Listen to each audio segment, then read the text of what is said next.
Rachel Weisz is certainly one name that you have heard before. She has starred in many films, including The Mummy, Enemy at the Gates, About a Boy, and The Constant Gardener, for which she won an Academy Award, a Golden Globe, and the Screen Actors Guild Award for Best Supporting Actress. In addition to her film work, she has also appeared in various stage productions, including on Broadway, and won a Laurence Olivier Award for her performance in A Streetcar Named Desire. She is also known for her personal life, having been married to actor Daniel Craig since 2011. Here are 10 things you probably didn't know about Rachel Weisz.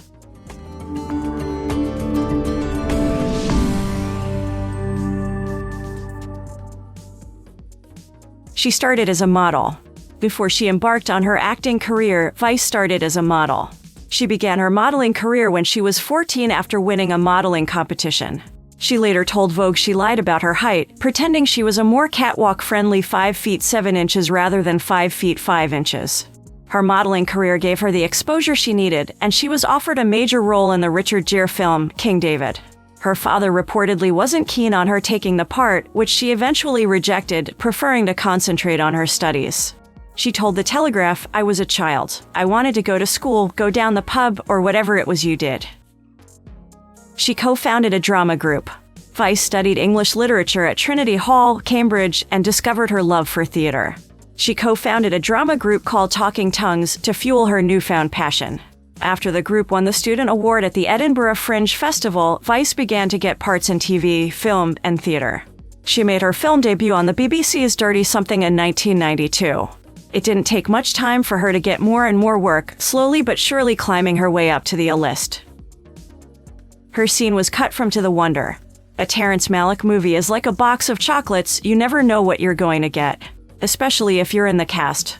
Ever since The Thin Red Line, Malick has earned a reputation for being somewhat ruthless when it comes to cutting actors. Speaking to the Italian paper La Stampa, Weisz told the outlet that her part in the romantic drama To the Wonder had been cut. She said, "I had the experience of working with him, but I will not have the pleasure of seeing my work." She learned 4 instruments for role. Weisz had to learn to play 4 musical instruments for her part in The Brothers Bloom. The overall musical scene only lasted seconds, but in that span, Weisz performed accordion, violin, guitar, and banjo. According to Express UK, she spent hours learning each one. Weisz noted that she learned the accordion from a professor who only spoke Serbian, so the experience was particularly challenging. In addition to learning to play the instruments enough for it to look convincing, she also had to learn card tricks, which she said were not faked in the movie, it was all her. She was replaced in The Mummy 3. Weisz was not in the 3rd installment of the Mummy series, titled The Mummy: Tomb of the Dragon Emperor. There were multiple factors that contributed to her absence from the film. One of the main reasons was scheduling conflicts, as she had other commitments and was unable to participate in the production.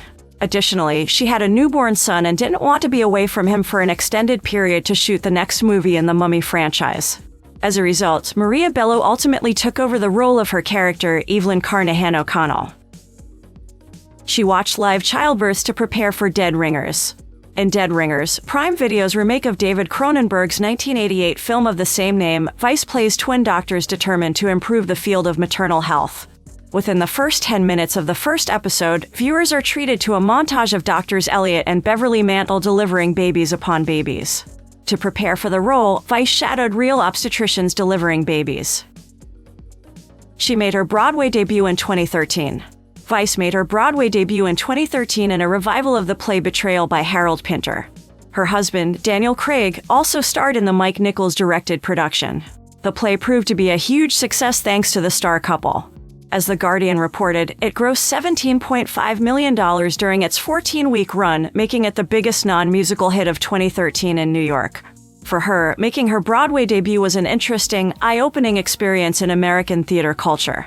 She told Graham Norton, "When a famous person comes onto the stage, even if it's the middle of a scene, there's a huge round of applause."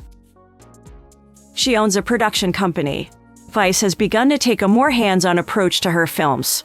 Not only is she acting, but she's also producing with her production company, LC6, which was designed to tell more female-driven stories. As she told the New York Times, "Women are just really fascinating and different to men." And, as she told Harper's Bazaar, "I do think it's important for girls growing up to see stories where women are front and center and to see a female politician or a female prime minister. It's about identification, it's seeing possibilities." We need more stories about women. We need more role models. Weisz was also involved in developing 2018's Disobedience, the story of two lesbians from the Orthodox Jewish community. She tried directing and writing in 2010. After several decades of acting, Rachel Weisz finally turned her hand to scriptwriting and directing in 2010 with her first short film The Thief, starring Joel Edgerton and Rosemary DeWitt. As she explained to stylist, the project taught her a lot about the filmmaking process and a lot about her own passions within the industry.